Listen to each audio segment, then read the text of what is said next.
All right, so we'll go ahead and call the meeting to order. Do we need to take roll? Yes, roll call. Yes. City of Daly City. Glenn Sylvester, present. Town of Hillsborough. Marie Drum, present. City of Pacifica. Christine Bowles, present. City of San Bruno. Rico Medina, present. County of San Mateo. Present. Thank you very much.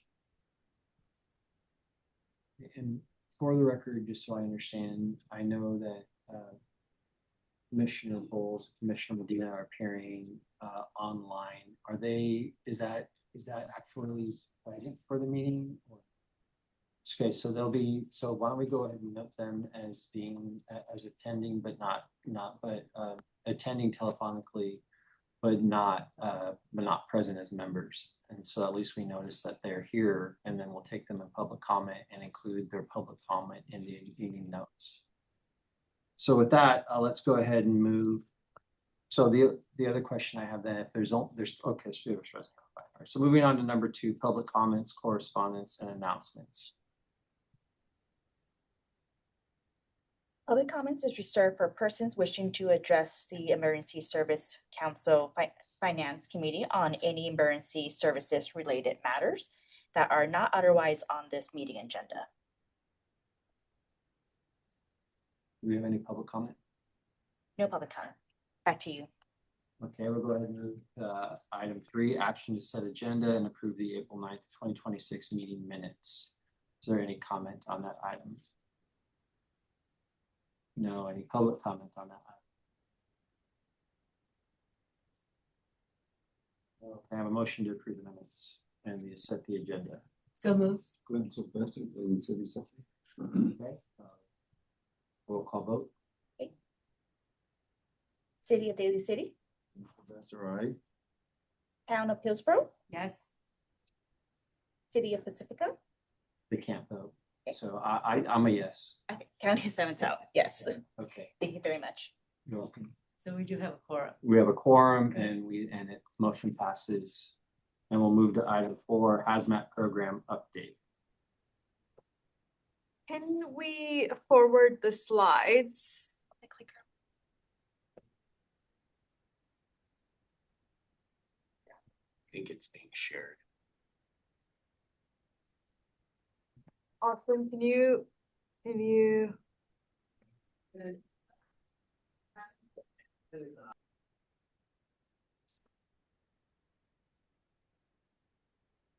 We're gonna get started while the presentation. So we heard the Emergency Services Council loud and clear that they didn't want to wipe out the reserves, which I think is very meaningful. And based on that, we came up with recommendations. We have 4 different funding pathways, of which only 2 of them are viable to us.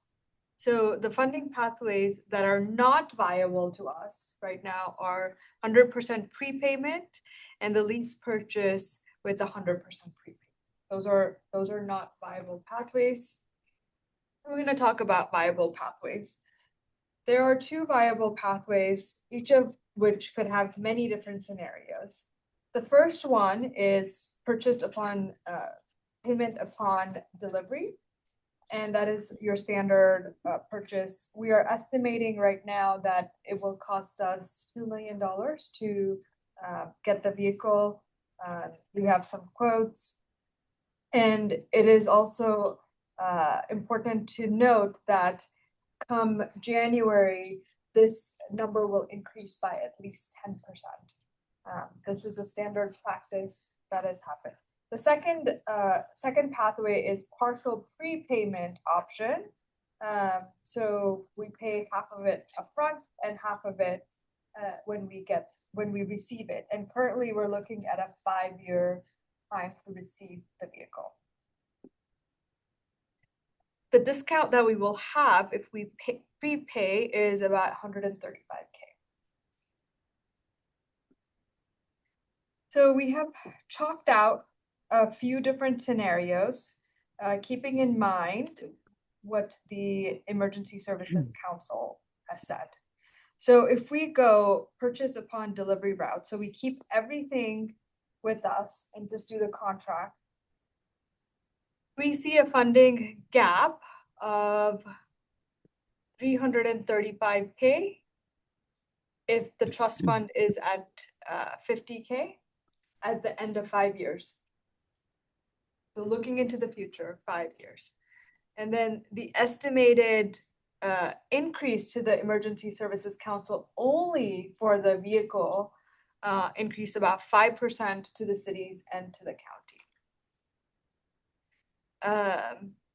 Similarly, if we keep 200K at the end of 5 years in our trust fund, we will have a funding gap of 465K with an estimated increase of 7% each year to the ESC members.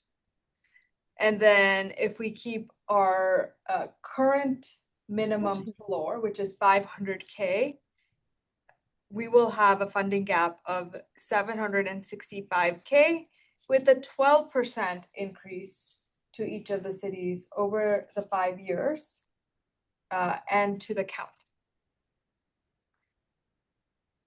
For option 1, with the 50K and the 200K, we will absolutely need the ESC approval to move forward. And then for the next set, which is prepayment, so paying at least 500K, 500 and It's- something. That scenario presumes paying 50% of the total upon completion of the contract or issue, the initial purchase. So half upfront. Half upfront with 50K left in our trust fund. There is only a funding gap of 180K with a 3% increase year over year for the cities and the county. And then if we keep a 200K trust fund, then it is 332K with a 6% increase. I will hold here for questions and thoughts. I'm gonna be honest, I don't understand. So I understand what you're saying. I don't understand what's the grid in front of me. Like I look at it, it's not intuitive to me. And the way I'm looking at this right now is we're trying to prepare this for the Emergency Services Council, the presentation. I don't know if I'm just tired or what, but when I look at it, I don't fully understand what I'm looking at. Did you get it? I get it because of the history, Uh-huh. but I can see why it's not fair to you.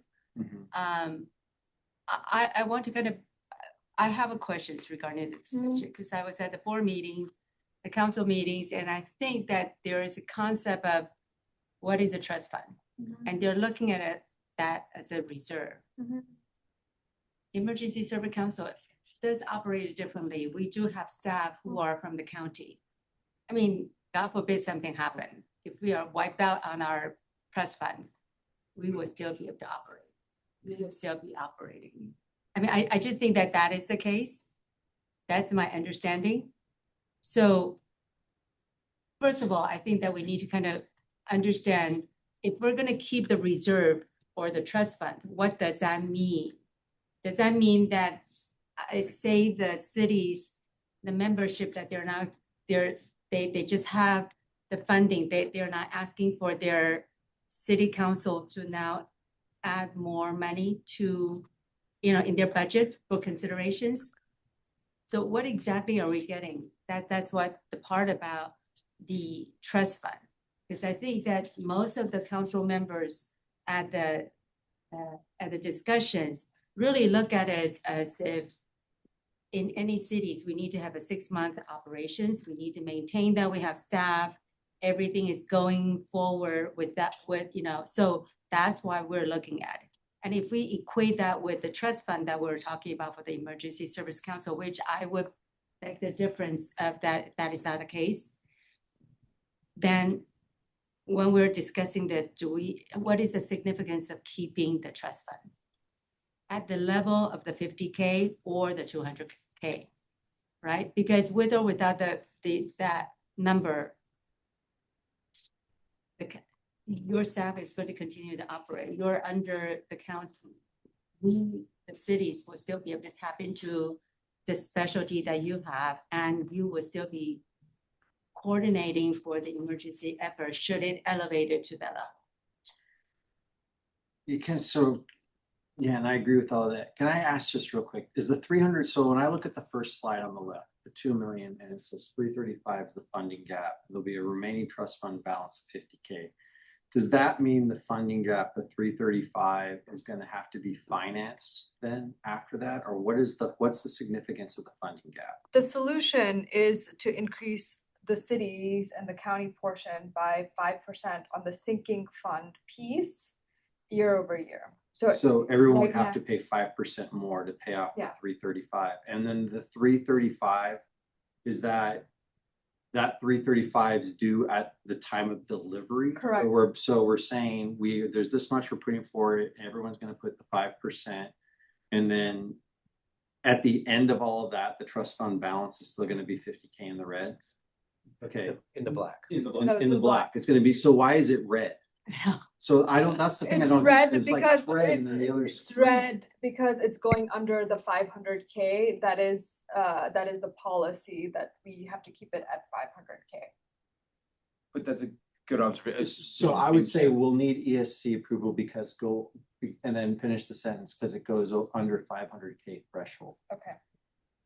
Because I did not understand what that meant. I thought that meant we're going in the red in the trust fund by that much. That is a great suggestion. Thank you.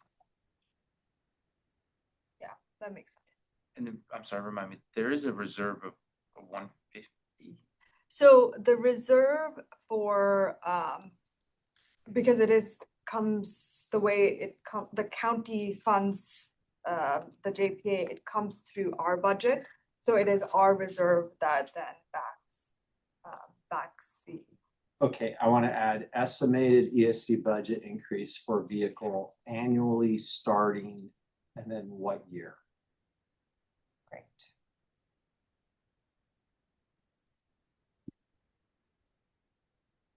And then I agree with Marie, it would be really probably helpful before this slide that we talk about what the impact is or the relevance of the trust fund and how that functions different than a reserve fund.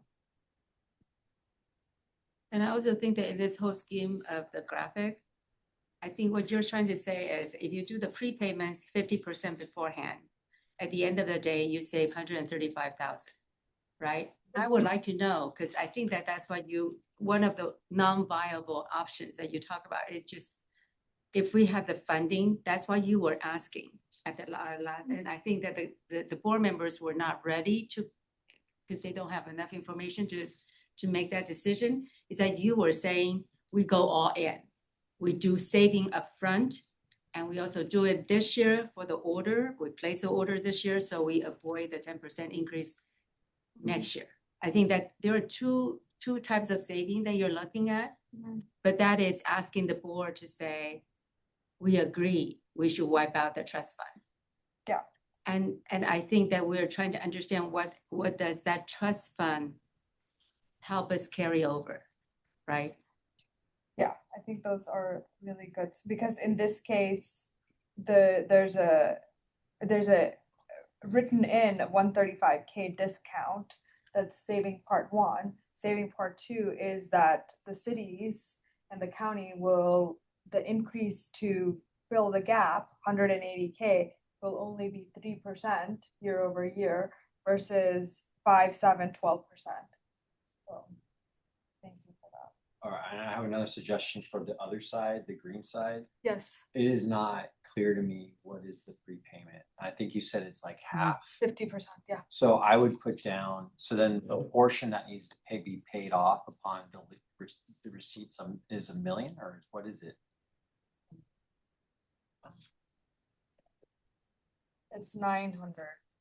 900. Nine Each payment would be 932,500. I mean, using this estimate of 2 million. Is there specification of the vehicle and the price will be locked in when you? So we talked to Pierce directly. So we get $135,000 discount by doing the prepayment. That's a really significant, huge Yeah. discount. So the discount for the full payment must be real, like doing it up front is a big giant amount then. It's $270,000, Okay. 13.5%. but we just don't have that full amount of money right now between the sinking fund and the reserve. It doesn't We just don't have it. add up to the amount that we would need. Is there Yeah. reasons why we call it sinking fund? Well, we actually call it vehicle replacement. Okay. Yeah. So Yeah. the only thing I would add to that side is I would not leave it, it's like, I heard you say it, but I would just put somewhere on there, 932,000 down now, 932,000 later. So when they see it, they understand that's what it is. Any other comments from commissioners? Do we have any public comment on the phone on this slide? Yeah, through the chair. Oh, I'm sorry. Christine was first. Oh, either way, Rico, go ahead.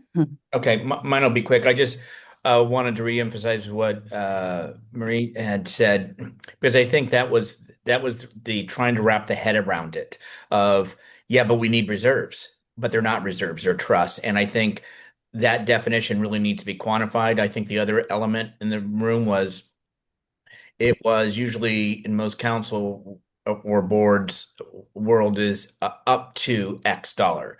Here it was being up to 500 to 800 depending on. So they saw that as not having the control and what they're not used to. And I think those were where some of the confusion came. That was it. Thank you. And I just wanted to add, I mean, I agree with all the comments. I think it would be really helpful to add like a total vehicle cost at the top under both options. Since it is different, like don't make people do the math, right? Have it be very obvious that one is cheaper than the other. And then you mentioned at the beginning that the cost will increase by 10% in January. Is that just for the left-hand option? And is that 10% in that 2 million number? I wasn't sure about that. That's And- for both options. That's in addition to the 2 million. And that is a standard practice in the fire hazmat vehicle. In January, they increased the costs and anywhere from 7 to 10%, and they're looking at 10% right now. Okay, and would that be a yearly adjustment? So we have to factor that in over 5 years? And No, it's just, so as soon as you sign the contract, our rate is locked in. So if we sign it today, it would get locked in. If we said, payment on delivery, it would be $2 million. If we signed it in February next year, it will be 2 million plus 10%.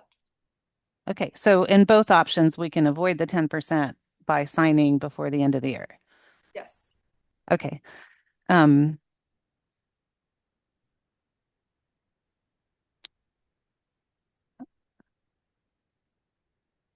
So through the chair, Yes.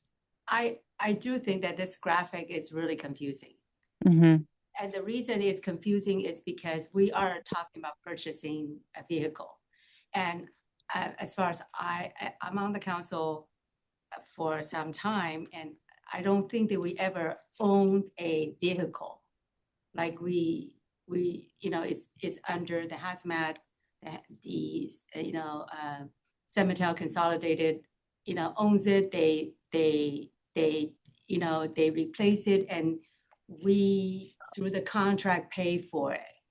But in this case, the Emergency Service Council owns that vehicle, correct? Is that what it, who's the ownership of that vehicle? The current vehicle is owned by. Yes, the us. current, okay. Yes. And so we're replacing that vehicle, right? And it's $1.8 million that we're looking at.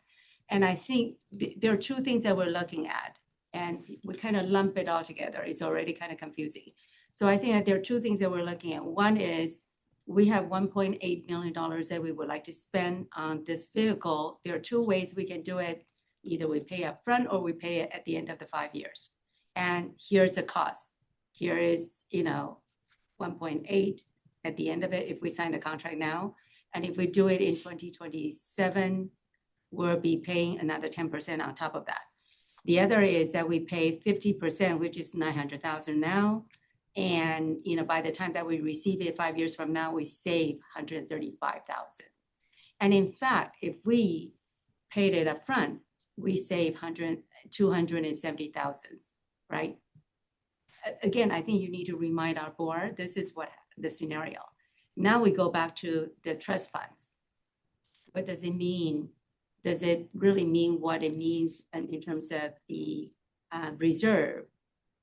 And if that is, then we can choose to utilize it. And the reason is then that percentage of it if we want to keep the 50,000 and we're anticipating is spending 180,000 at 1.8, then we're looking at 5% increase to the membership because of maintaining that 50,000. Does that make sense? You kind of have to parse it out, even though we're talking, I get what you're trying to say, but in my mind, I'm not seeing it. And I think the supervisor said it too, like the colors is kind of confusing. It's kind of, missing certain information, sort of you need the footnotes before you can read this. So I think that we need to kind of look at it just as a purchasing values, how we're going to take advantage of the saving if there's any. And if that is a route that we're looking at, then we can come back to the trust fund. To what extent do we want to sacrifice the trust fund, or do we want to maintain the trust fund? It's important to this board. And if it's important, then we're looking at the 5% increase or the 7% increase. Depends on what kind of trust fund that you want to maintain. I appreciate all of your feedback. We genuinely struggled on this. We have 20 different versions of this work. And, I think, so I just want to be very clear. The way we want to structure this is we want to make sure people understand the options and the monies associated with the options, the 4 options. I'm going to be very honest with you. The lease purchase with the 100% prepayment, the financing and all of that, this costs a lot more. And all the fire chiefs that we've talked to said, don't do this option just because. Do it. Yeah. So, and there's less data for us to actually parse out the work. With all of the other ones, we have a lot of data that we can parse out, and we can talk through the savings here. The 100% prepayment though, doesn't that require the cities give money now? So that's why people aren't going to do that. Yes, and that is why it's grayed out. Okay. So I think just clarifying it, having the footnotes ahead of time to clarify that, and then when we talk about the amounts, clearly saying these are the 2 options, and it looks like there's 2 million for both, but that is not true because there is a 135K discount. So identifying the discount and then saying one is cheaper, and then talking about the 50% upfront, really grounding them on the gaps, then coming back and talking about the trust fund. What is a trust fund? What it's not. And then going back to the discussion of if we leave 50K, what is the for the member agencies, what does that mean in terms of cost increase? And talking through that is what I heard. So the other thing that, sorry. No. I know. The other thing about the trust funds, my experience over the years, it actually built up a lot faster than I thought. And part of it is because you find grants, you find other funding sources that take care of some of the projects. So therefore, we don't have to utilize the budgets that we anticipated. So that's where I'm at, is that, And this is not a guarantee to say going forward, that's going to be the scenario, but it does, the 50K is not that scary. I think that's what I was trying to get at. But at the same time, what does that do? That's the whole thing about the reserve versus the trust fund. And what is the impact? Right. And the impact being that, you know, emergency management, because if we look at it, if we only, because it's 5 years from now, there'll be 50K left in the trust fund, and then we could take, you know, we're gonna continue taking money for the sinking costs, and we can put it in the trust fund if that's what the ESC decides. So after we deplete it, in year one, we could have 150K if we left nothing, or 200K if we left 50K in there. There is also the other discussions at the board meeting was about why can't we go outside to ask for some kind of fundings, like some corporations, because they know, like, I think they was throw in their life science, you know, like, why can't they sponsor us in this? Because this is good for the community and also good for them. So that there was that comments. Then the other is just in general, we should build up a vehicle replacement funds so that it's not going to be like, oh, come to Jesus, we need to, you know, replace it right now, that kind of things. So there are two questions that was raised at that board meeting that I don't think that you necessarily answer in this. So that might be something that you want to think about.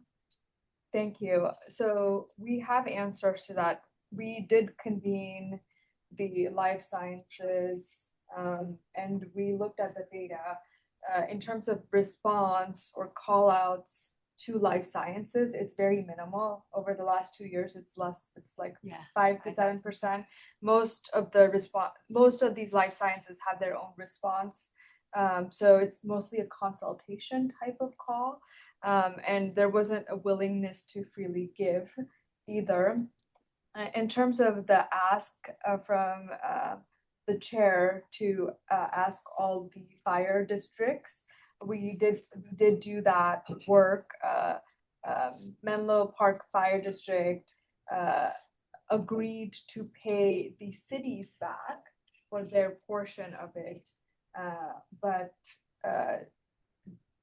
not necessarily necessarily funding the hazmat vehicle, but paying for the hazmat program, if you will.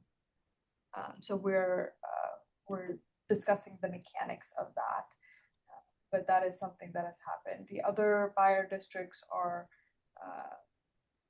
not in a position financially to make any contributions. And I point out two things is it's a two-piece response. There's the hazmat vehicle, which is a very expensive vehicle, and then there's a box truck that follows it. So the next ask is going to be to replace the box trucks too, to keep in the back of your thing. But also, once we get the other vehicle, is there a surplus value in the current vehicle that will be surplus? Where will those funds go back to, if there's anything recovered? I think these are good questions. We're focused on the hazmat vehicle right now because there is a timeline on this in terms of savings. Through the chair. I agree with Supervisor, because as I was looking here, I'm totally confused. All the questions and the comments that has been brought out today, I'm gaining more knowledge, and I can say thank you so much for all the work and all the comments. They say a picture is worth 1,000 words, and I think what you tried to do here is show us pictures. But most elected officials, we're used to seeing spreadsheets. If I had a spreadsheet containing these two options, but on a spreadsheet with one column showing the potential savings per year, if we would sign the contract, and if we didn't sign the contract, what savings, if any, would be. So I think that would go a long way to help. We have already established a needs assessment, And at our last meeting, good presentations, we need this vehicle 5 years from now, and we are planning accordingly. So I think that's excellent. But it's either put up or shut up. I'm very optimistic that money will come, but I'm willing, just speaking for me, to bite the bullet and say, if we choose a particular options and we're going to have to come up another 5%, so be it. We've got to move and do something. So I would like to see those options in a spreadsheet, line by line. Year 1, this is what the cost is going to be. Year 2, this is what the cost is going to be. But we weigh both sides on the options. I don't understand reserve versus trust. I think Rico had made mention about that. If we can have a better understanding, because being on city council, we are always, as Marie made mention, we are always concerned with not depleting our reserves so that we can continue to operate. But maybe that doesn't have to necessarily apply here, because I'm optimistic again that money's going to come in each year current. Another option that was brought up, and the supervisor had made mention, and I'm glad Doctor, you had made mention about your follow-up with the Menlo Park Fire District and other corporations. I think it'll come to light later on as we move forward, but to worry about going out to these districts and other corporations is only going to further delay. We need to move on this and hope for the best that something's going to come later on that may add to our fund to include grants. So again, it will help me if I see the options on the board. I picked up a number today, 932,000. And then I also picked up a number today, 1.8 million. Okay, well, fine, give it to me over a 5-year period to include the savings based upon the options that we choose. Thank you, Mr. Chair. Thank you. Okay. Any more comments online? All right, you guys have our comments on the slides. Yes. I do have a question.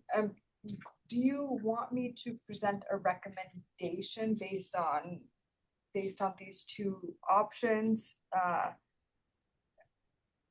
You know, I think given where the cities are, option, if we go back to the slide, you know, the 2 million on this side, the first one, or that one over there, where it's a 3 or a 5% increase are better options. I personally would pick the 3% increase option, but that does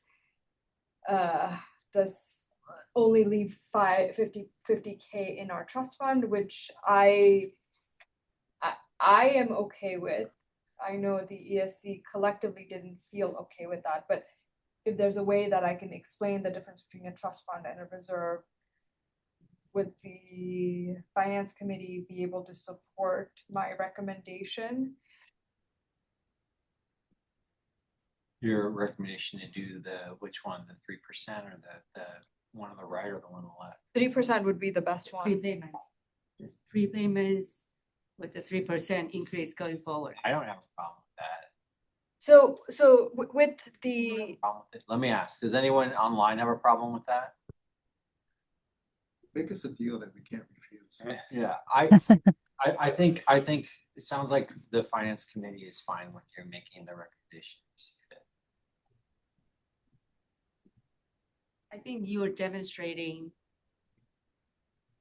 being very thoughtful to answer the questions the board has, and to say, if you think that the trust funds, we think that the minimum is a good start because it's going to help us get the saving upfront, which is 135,000, and we're going to get a vehicle that is to serve our peninsula well in 5 years. I think you have to articulate that. I think And with it's- that, Mhm. I think your city manager is going to be happy. It's only 3%. Yeah. right? But you have to tell us Mhm. what we're looking at, and then you can make the recommendation. I think it makes sense.